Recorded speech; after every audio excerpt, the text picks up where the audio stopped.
Welcome. One of the most common topics that I hear about quite often is that double chin. Just the changes in our outer look. We don't like the way that we look. Maybe as we get older, things change, which it does. The collagen tissue stretches, the skin underneath the jaw stretches. Those that put on weight may notice that have extra fat around the area. The muscle becomes weaker. And yes, that muscle called the platysma. That platysma muscle extends from the facial skin slightly above the insertion of the lower jaw to about the height of the second rib. It proceeds upward along the front side of the neck, crossing the collarbone. This is a big muscle, but the problem is that we pay little attention to it, and we don't even know we have this until symptoms start to arise. The double chin, that little fatty appearance, the little extra saggy skin that we don't know where it even came from. So these exercises are going to make a huge change for you. I really hope that you take it serious, do these exercises, and you will see results. There are three main exercises. The first exercise is called the kiss. That's a beautiful way to start this video. What I'd like you to do, very simple, is I'd like you just to extend your head backwards as you look up to the ceiling, and I want you to stick your lips out as you're kissing the ceiling. Go ahead. I know it looks funny. You'll do these obviously when you're by yourself, but go ahead and kiss the ceiling. Keep it kissing. Hold it out. Put your fingers underneath the jaw, the chin area, and feel those muscles tighten up. Keep that kiss. Good. Now relax a second. Go back to the normal position. Now when you go ahead and you kiss, you're going to do it about 20 seconds. You'll do about 8 of those. So obviously you're going to come up, kiss about 20 seconds. After 20 seconds, come back to that neutral position. That's 1. Come back up, kiss again, 20 seconds. You can feel those muscles constrict, contract, and come back down. That's a platysma muscle contracting.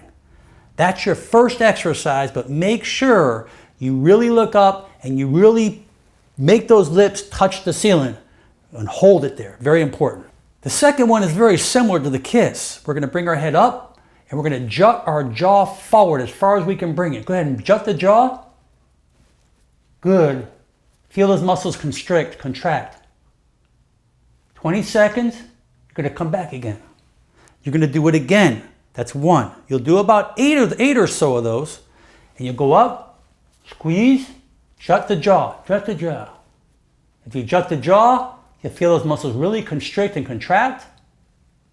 20 seconds, you come down.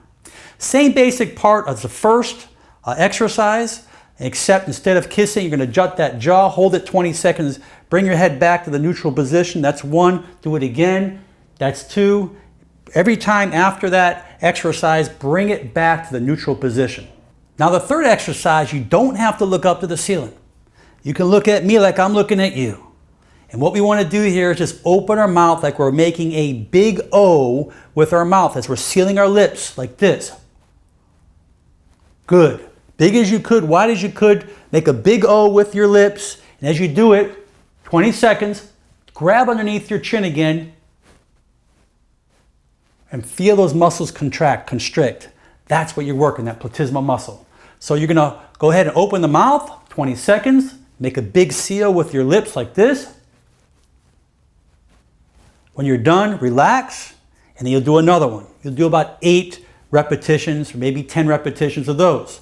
So with all the exercises, you can do 8, 10, 12, just in that area. It's fine. You can do each one daily. It will really help you. You can actually do it twice daily if you like, but you're going to notice at first, those muscles are going to be a little sore, which is okay. And as they get stronger, they won't become as sore as much. You can do it more often as time progresses. It's really going to help you. But one big tip I want to share with you. Everyone likes gum. Make sure it's sugarless gum, but just chewing gum works those platysma muscles. So if you like chewing gum, being sugarless gum prevents cavities, they say. It actually, believe it or not, prevents heartburn, acidity in the stomach, because from the saliva going back into the stomach, it actually helps acidity if you got heartburn. Now, as a result of chewing gum, you get a little bonus for this, because while chewing gum, if you notice, if you just take your tongue and push it up against the roof of your mouth, you'll feel those muscles contract as well. So additionally, if you just want to take your tongue and push it up against the roof and hold it there for 20-30 seconds and do that periodically throughout the day, that will actually help that muscle as well. And really, that's a big one, because as we chew gum, we have a tendency to take our tongue and push our gum upwards and move it around. Just our tongue going upwards against the roof of our mouth will directly work that muscle. I really hope this helps you. I ask you to do these exercises regularly. I think it will make a huge change, a big change. Knowing what you're doing, how you're targeting that muscle. I understand many of these exercises you hear on the internet is very generic, but I want you to be tuned in exactly what you're focusing on. That is that platysma muscle. I ask you to leave your messages below. Let me know how you do or how you feel. In the future, share this video with others. Subscribe if you haven't, so you can continue to receive the best self-help videos here on the internet. And most important, make it a great day. I'm Dr. Alan Mandell.